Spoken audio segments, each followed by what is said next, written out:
So bigorexia is a term used to describe a type of muscle dysmorphia or body dysmorphia in which a person feels like they aren't big enough, they aren't muscular enough, they're too small, despite what they may actually look like. Dr. Homa Khan is the head of adolescent medicine at Advocate Children's Hospital in Chicago.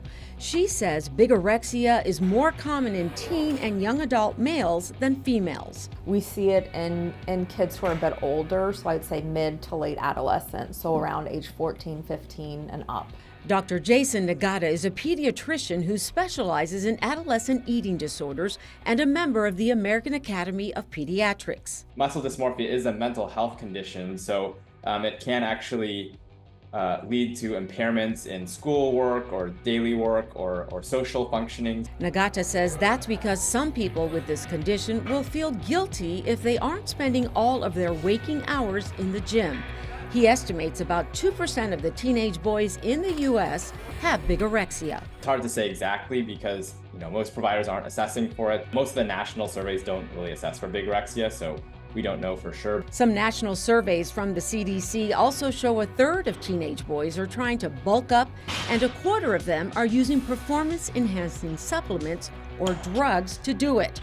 While not everyone who is trying to bulk up will have bigorexia, Nagata warns they have a higher risk of developing the disorder. Eating disorders in boys and men in general has increased, and there was a recent study that actually showed that the number of hospitalizations for eating disorders has increased 4 times over the last 2 decades. Down, up. Meet Parker. He's 14 and learning the fundamentals of strength training at a class for tweens and teens at this West Loop gym. I come here because I want to get better at my athletic sports, like football, I snowboard, and I play some basketball. While he's here, Parker's instructor wants to make sure he learns proper movement mechanics to give him a good foundation for his strength training. Strength training is just such an amazing way for kids to build confidence. Catalin Rodriguez-Ogren has owned PAL Gym for nearly 25 years.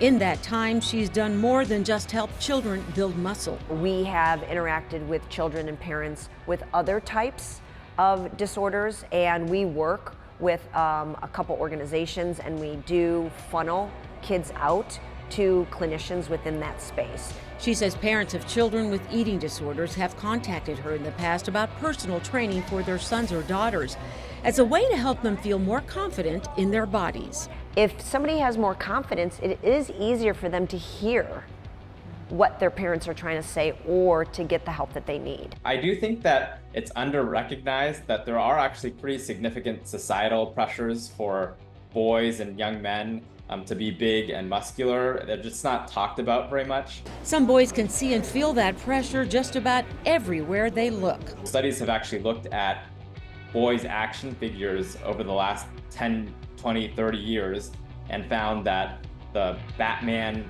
Superman figurines that our boys play with actually have become more muscular over several decades. Nagata says you can also see how much more muscular superheroes have become by looking at movies and magazines.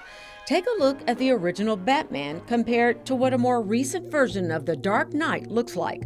Don't forget about social media. There's this added pressure now to not just, see content, but actually to produce content. And when you're producing content, studies have shown that guys who are more ripped and muscular get more likes and more engagement.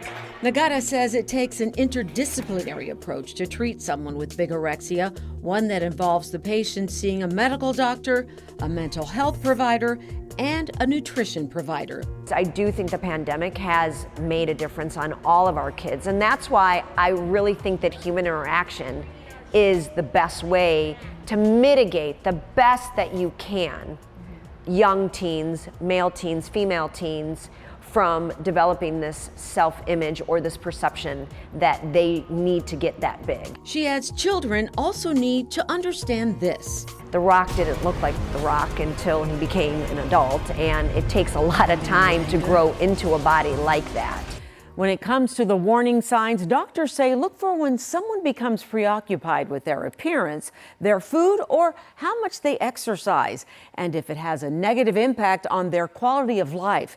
If you're still not sure, a good first step is to contact your pediatrician. Sylvia Perez, Fox 32, Chicago.